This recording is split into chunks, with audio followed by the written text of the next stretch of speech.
Welcome back to another edition of Talking Pro Football. I am Michael Carlyle. It is Super Bowl week. We will look at some of the matchups for this week's game, talk about the latest news and notes. Before we get to the Super Bowl, though, there are some coaching news and notes we need to hit on real quick. Doug Peterson has been named head coach of the Jacksonville Jaguars. I love this hire for Jacksonville. He takes over a team that has exactly 42 wins over their last 10 seasons. That's 10 fewer than any other team. To put it another way, the Jaguars have lost 130 games over their last 11 seasons. That matches the most losses over an 11-year span for any team in NFL history. The Buccaneers from 1983 to 1993 and the Browns from 2008 to 2018 also lost 130 games. I mentioned I like this hire for the Jaguars. I don't know if anybody can turn Jacksonville around, but I am very intrigued by Doug Peterson. He's something of a quarterback whisperer. I think he is the perfect guy to bring in and help nurture Trevor Lawrence and try to help get him to be all he can be. Whether or not they can turn that around and get wins out of it and become a contender, that remains to be seen. You've got a lot of issues in Jacksonville, but I do like the Doug Peterson hire for the Jaguars. Miami Dolphins reach an agreement with 49ers offensive coordinator Mike McDaniel. He will be their next head coach. So updating the head coach tracker, 9 openings, 7 have been filled. The Broncos hired Nathaniel Hackett. The Giants, Brian DeBoll. Raiders, Josh McDaniels. The Bears, Matt Eberflus. The Jags, as we mentioned, Doug Peterson. The Dolphins, Mike McDaniel. And the Minnesota Vikings hired Kevin O'Connell. Saints and Texans, the two teams still looking for a head coach. And by the time you hear this, the Texans may already have their man. It appears to be down to Brian Flores and Lovie Smith. Josh McCown, their former quarterback, was thought to be the leader in that coaching search. That appears not to be the case, and Lovie Smith would appear to be their guy. They met with him again Monday morning about their vacancy, and it would appear that it would be his job to lose. The Saints, Flores is still one of the finalists there, but no update on when they might make a decision. All right, let's take a look at the Super Bowl coming up this Sunday. Rams currently favored by 4.5 points over the Bengals. The Rams upset the defending champion Buccaneers in Tampa to advance to the NFC Championship, beating Tom Brady in his final NFL game. They then snapped a 6-game losing streak to the 49ers by beating San Francisco in the NFC Championship. Meanwhile, the Bengals upset the AFC's number 1 seed, the Titans in Tennessee, to advance to the AFC Championship. They then beat the reigning AFC champion Chiefs, who had appeared in the last 2 Super Bowls. They did that in Kansas City to win the AFC Championship. The halftime show, it will feature a collective of hip-hop artists, including Dr. Dre, Snoop Dogg, Eminem, Mary J. Blige, and Kendrick Lamar. Country singer Mickey Guyton will perform the national anthem, while R&B singer Jhené Aiko will perform America the Beautiful, and gospel duo Mary Mary will sing Lift Every Voice and Sing prior to the game. Both teams' quarterbacks, Joe Burrow for the Bengals, Matthew Stafford for the Rams, are former number 1 overall draft picks. After 54 consecutive Super Bowls without a team playing in its home stadium, the Rams will be the second team to do it in the last 2 seasons after the Buccaneers did it last year. This year's Super Bowl will be the first NFL playoff game in the Super Bowl era in which both head coaches are under the age of 40. It'll also be the first championship round in any of the 4 major North American sports, with both head coaches under 40 since the 1983 NBA Finals, with a young Billy Cunningham and a young Pat Riley on the sidelines. This will be the first Super Bowl in NFL history that does not feature any of the top 3 seeds in either conference. The Bengals and Rams were both 4 seeds in their respective conference.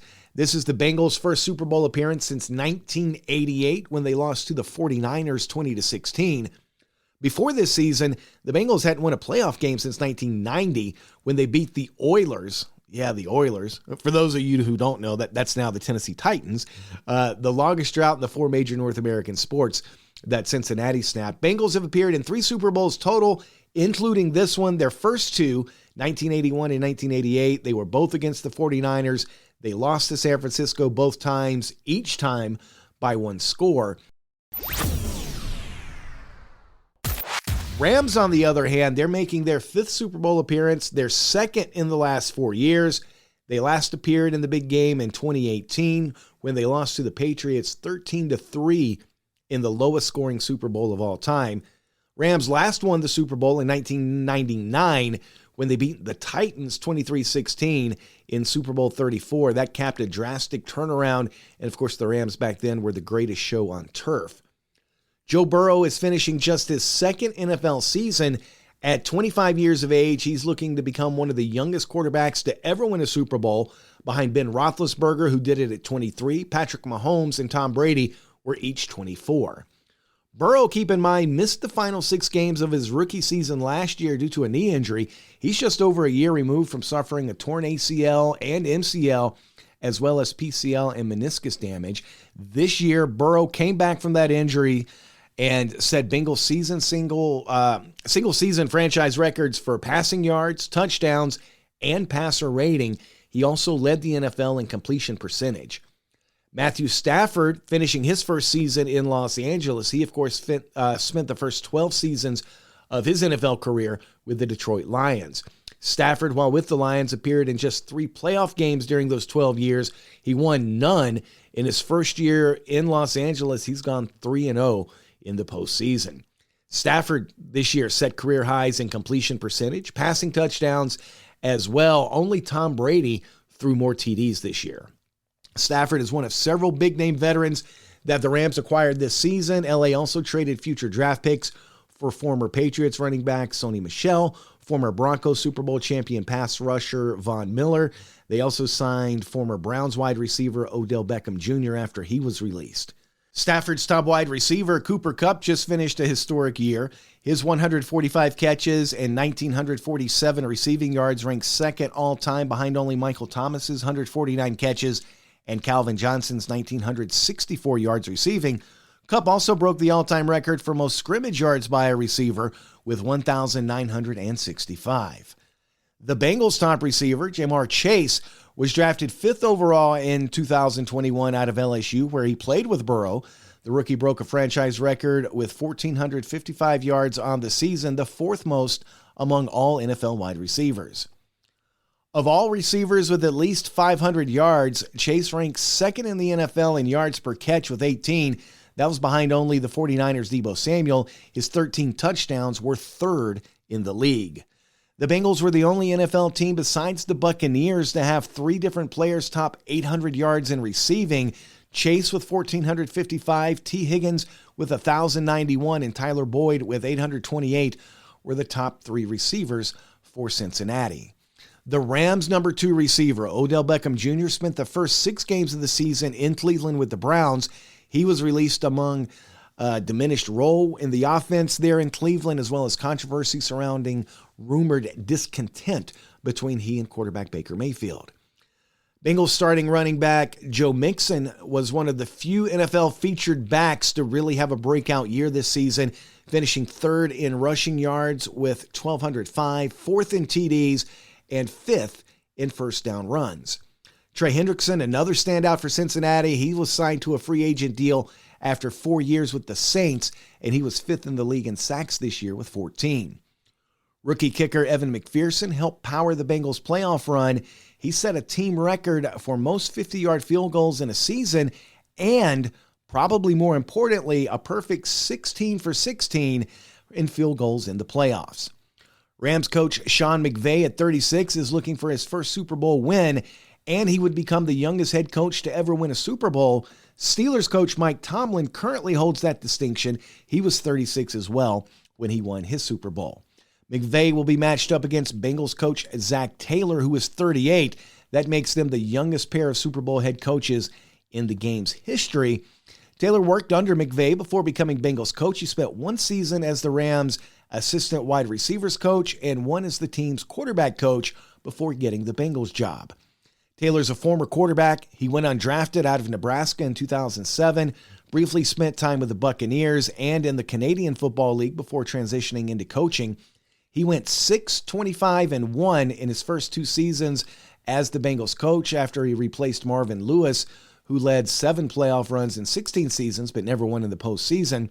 Cincinnati's march to the Super Bowl has been very dramatic. Remember, 2019, they were 2-14. So just a couple of years removed from that, they've turned this around and have a chance to become Super Bowl champions. McVay, he was hired by the Rams at just 30 years of age in 2017. He's led 4 playoff appearances in his 5 years as LA's head coach. Both the Bengals and the Rams finished the season with top 10 passing offenses.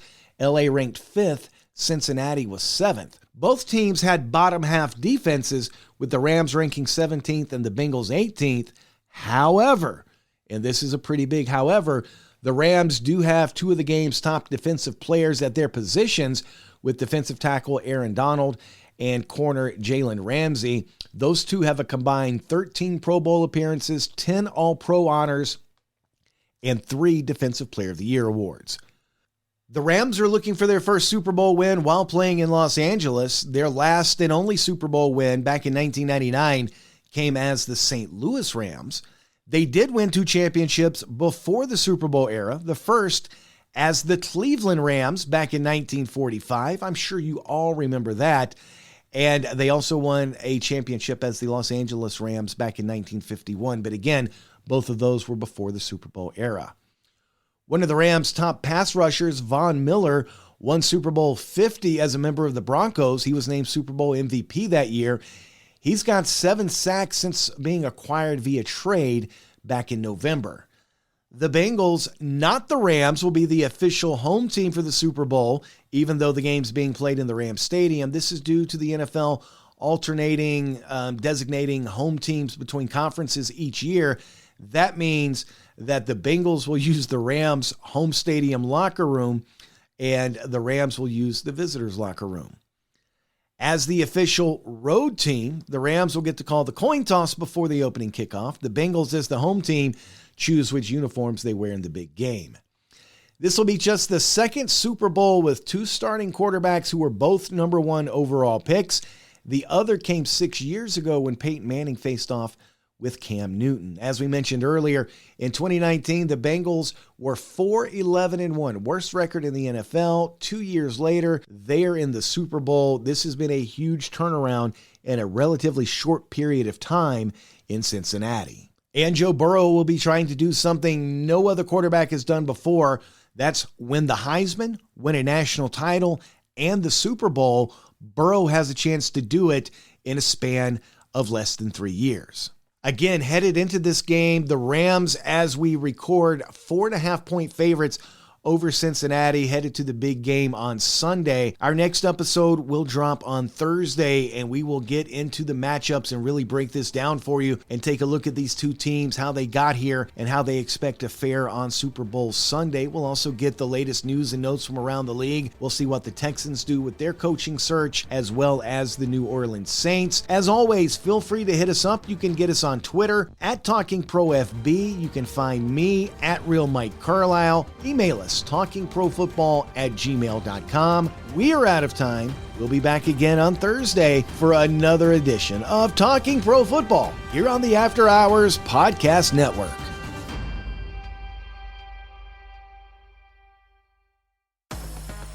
Love combat sports? I have a website for you, cageminds.com. That's CAGEDMINDS.com.